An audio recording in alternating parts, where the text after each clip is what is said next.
안녕하세요. 레이시안입니다. 오랜만에 국제정세를 살펴보겠습니다. 5년 전 러우 전쟁 발발 이전에는 상상하기도 힘든 일이었습니다만 이제는 전쟁이 일상화되었습니다. 다행히 한국 국민들은 전쟁을 직접 겪지는 않습니다. 그러나 고물가와 출렁 있는 주가로 전쟁을 간접 체험하고 있죠. 오늘의 주제도 결국은 전쟁 이야기입니다. 그리고 지금 여러분의 호주머니 사정과 직결된 이슈입니다. 오늘 예측의 현실화 여부는 10년 뒤에 확인될 것입니다. 그러나 여러분의 호주머니 사정은 오늘의 주제와 관련해서 실시간으로 엉망이 되고 있습니다.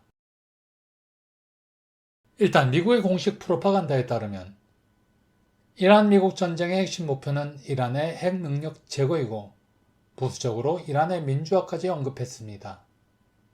그러나 미국이 이란의 핵 능력을 완전히 제거했는지도 불분명하고 실상 미국이 이란의 핵 능력에 전쟁 역량을 집중하는지도 의문입니다. 물론 이란의 민주화는 물 건너갔습니다. 현재 이란에 대한 미국의 군사적 대응은 상식적이지 않습니다. 비효율적이고 무능하며 심지어 감정적입니다. 핵 능력 제거가 성공했는지 실패했는지도 알 수 없고 트럼프는 수시로 타코 행태를 반복합니다. 타코란 아시다시피 Trump always chickens out의 약자입니다. 트럼프가 무엇에 겁을 먹고 항상 꽁무니를 뺄까요? 주식시장, 물가, 이런 것들이 소위 주류 미디어가 내놓는 해석입니다. 그러나 주류 미디어가 내놓는 해석은 10중 8구 정답이 아닐 가능성이 높습니다. 주류 미디어의 손가락은 언제나 진실을 가리기 위한 것입니다. 혹은 이들도 진실을 모르기는 하죠. 현 이란 미국 전쟁의 진실을 알고 싶다면 다음에 두 관점을 가져야 합니다. 첫째, 21세기 초 미국이 당면한 치명적 난제가 항상 전제가 됩니다. 둘째, 상황을 멀리서 그리고 장기적인 시점에서 바라봐야 합니다. 지금 미국은 벽에 몰려있고 생존을 위해 어떤 문제를 해결하려고 합니다. 무슨 문제일까요? 퍼즐의 여러 조각을 모으겠습니다. 이란 미국 전쟁으로 중동 산유국들의 원유 수출길은 복잡해졌습니다. 전쟁 초기 이들은 호르무즈 해협 봉쇄로 수출 루트를 빠르게 홍해로 전환했습니다. 그러나 현재는 후티 반군이 홍해까지 막겠다고 나서고 있습니다. 중동 정세가 빠르게 안정되지 않는 한 호르무즈와 홍해는 정상 기능을 하기 힘듭니다. 한편 트럼프는 수시로 한국, 일본 및 중국에게 원유 수급이 걱정되면 언제든 미국 쪽에서 사라고 말합니다. 마치 동아시아에 원유를 팔기 위해 중동 전쟁을 일으킨 느낌입니다. 그리고 그 추정을 뒷받침하는 정황이 있습니다. 일단 미국의 베네수엘라 침공입니다. 이로써 미국은 베네수엘라 원유를 장악했습니다. 그러나 이게 끝이 아닙니다. 흐릿한 옛 기억을 더듬어 미국이 파나마 운하의 운영권을 중국계 재벌의 손에서 사실상 뺏으려 했던 사건이 있었습니다. 현재는 스위스와 덴마크가 해당 운하를 임시 운영하고 있습니다. 한편 캐나다를 병합하겠다고 해서 트럼프가 전 세계에 공분을 산 일도 있었습니다. 참고로 캐나다는 중요한 산유국입니다. 이 정도면 눈치 빠르신 분들은 어느 정도 추정할 수 있습니다. 핵심은 대중국 에너지 봉쇄망의 구축입니다. 물론 이는 추측입니다. 그러나 현재 미국의 최우선 관심사는 중국의 도전입니다. 이란의 핵 문제는 후순위입니다. 세계 평화는 당연히 관심 바뀝니다. 중국의 약점이 몇 가지 있지만 그 중에서도 치명적인 것은 에너지입니다. 한편 미국의 강점이 꽤 많지만 그 중에 하나 역시 에너지입니다. 그리고 미국은 파나마 운하를 안정화하고 베네수엘라를 장악하여 미주 대륙의 에너지원과 유통망을 어느 정도 장악한 상태입니다. 이제 시간을 거슬러 제2차 세계대전 직전의 상황을 살펴보겠습니다. 아시아에서는 일본이 만주사변, 중일전쟁은 물론 미국 함성까지 공격하여 서방의 대일 여론은 당시 극히 악화되었습니다. 이에 미국은 고철과 에너지를 포함한 일련의 대일 수출 통제를 시작했고 영국은 일본 자산을 동결했습니다.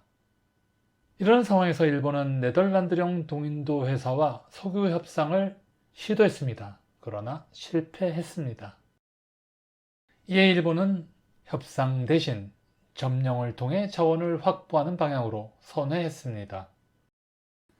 애초에 ABCD 포위망은 일본이 만든 용어였습니다. 즉, 당시 서구권에서는 ABCD 포위망에 대한 인식도 포위망 구축을 위한 공식적 움직임도 없었습니다. 아시다시피 ABCD는 아메리카, 브리튼, 차이나 및 더치의 머리 글자입니다. 그러나 그 시작은 그저 미국의 금수 조치에 영국이 호응하고 네덜란드가 일본에 대한 협력을 거부하는 일련의 경제적 조치만 있었을 뿐입니다. 군사적으로는 항전하는 중국을 서방이 지원했으나 미국조차도 당시에는 유럽 전선이 최우선 관심사였습니다. 물론 동남아 방위를 위해 군사협력회의인 일명 ABD 회담이 이루어졌지만 군사적 협력은 느슨했습니다. 애초에 ABCD 포위망은 용이 주도한 군사적 협력체가 아니라 그저 느슨한 일련의 경제적 압박 조치였을 뿐입니다. 당연히 해상 봉쇄 따위는 없었습니다. 그러나 자원이 없는 일본에게는 이조차 치명적이었습니다. 실상 미국은 자원 봉쇄로 일본이 네덜란드령 동인도나 영국령 말라야 침공에 나설 것을 우려했고 이에 경제 봉쇄를 망설이기도 했습니다. 실제로 자원 통제가 시작되자 일본은 일련의 동남아 침공에 돌입했습니다. 특히 1941년 말 이후 미국과의 전력 격차가 급속히 커질 것을 예상하여 싸우려면 지금이라는 논리에 크게 영향받게 되었습니다. 그런데 과거의 ABCD 포위망이 지금의 상황과 연결된다는 논리는 어디에서 나올까요? 중국의 에너지 수급처는 러시아와 중동입니다. 미국이 러시아와 중동 국가에게 대중국 에너지 수출 금지를 요청할 수도 없습니다. 중동 국가들은 동아시아에 대한 에너지 수출이 생명줄입니다. 물론 해당 수출을 물리적으로 막으면 미국의 동맹국인 한국과 일본도 치명상을 입습니다. 문제는 이란 미국 전쟁, 사우디 후티 전쟁이 길어지면 호르무즈와 홍해는 사실상 에너지 수출 루트로서의 용도가 폐기된다는 것입니다. 즉, 동아시아의 에너지 수출이 영구적으로 불가능해지는 사정이 발생하고 있습니다. 그리고 그 대안으로 중동에서 유럽으로 향하는 새로운 석유 수출 루트가 구상되고 만들어지고 있습니다. 말하자면 중동의 동아시아 에너지 수출이 차단될 가능성이 높아지고 있습니다. 만약 중동의 동아시아 에너지 수출이 차단된다면 한국과 일본은 어디에서 에너지를 수급할 수 있을까요? 캐나다부터 미국, 베네수엘라 등 미주 지역의 에너지 자원을 모두 동원하면 한국과 일본의 에너지 수요에 대응하는 데 부족하지 않습니다. 경제성만 배제한다면 기술적으로도 큰 문제는 없습니다. 다만 문제는 중국 에너지 수요까지는 캐나다, 미국, 베네수엘라 등이 감당할 수 없다는 것입니다. 중동의 동아시아 에너지 공급이 차단되면 러시아발 에너지 공급분을 고려해도 중국은 상시 에너지 부족에 시달립니다. 그리고 결국 미국에게 생명줄을 잡히게 됩니다. 마치 제2차 세계대전 직전의 ABCD 포위망이 중국을 상대로 구축되는 형국이 됩니다. 핵심은 다음과 같습니다. 가상의 대중 ABCD 포위망이 현실화되려면 중동은 동아시아 대신 유럽으로 이어지는 새로운 에너지 수출망과 인프라가 필요합니다. 이는 단순한 상상이 아닙니다. 튀르키예를 통한 대한 수출 루트는 이미 작동하고 있고 이스라엘을 통한 수출 루트는 논의 중입니다. 다만 이를 위한 국제적 역학관계 재구성 및 파이프라인 등 인프라의 구축을 위해 약 5년 정도 소요될 것으로 보입니다. 물론 반대로 서방이 중국으로부터 자립하기 위해 필요한 히토류의 대안 공급망 구축에는 약 10년 정도의 소요기간이 예상됩니다. 이들이 대중국 에너지 봉쇄의 조건입니다. 이런 시나리오가 우리 삶에 어떤 영향을 미칠까요? 일단 중동의 원유 수송망을 동아시아에서 유럽으로 돌리려면 미국이 개입하든 안 하던 중동 전쟁이 최소한 5년간 진행되어야 합니다. 그리고 유가는 상시 높은 수준을 유지해야 중동 국가들이 재정적으로 붕괴하지 않고 미국 셰일가스 기업들이 생산량을 유지할 수 있습니다.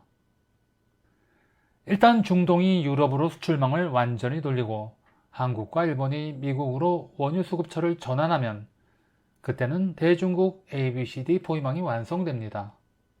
이후 전개될 상황은 앞서 제2차 세계대전 직전의 일본의 사례를 통해 이미 설명했습니다. 진짜 전쟁의 시작이죠. 굳이 상상력을 동원할 필요가 없습니다. 지금의 전쟁은 단지 시작입니다. 앞으로 10년 후에야 진짜 전쟁의 시대로 들어가는 입구가 비로소 열립니다. 전쟁의 시대에 익숙해져야 합니다. 물론 고유가와 고물가에도 익숙해져야 합니다. 대응 방법은 몇 가지 없습니다. 코스피와 미국 증시에 현명하게 투자하는 것도 그중 하나입니다. 불행히도 코스피가 제공했던 기회는 이미 끝난 듯 합니다. 오늘은 여기까지 하겠습니다. 좋아요, 구독, 알림 설정 해주시면 좋은 컨텐츠로 보답해 드리겠습니다. 감사합니다.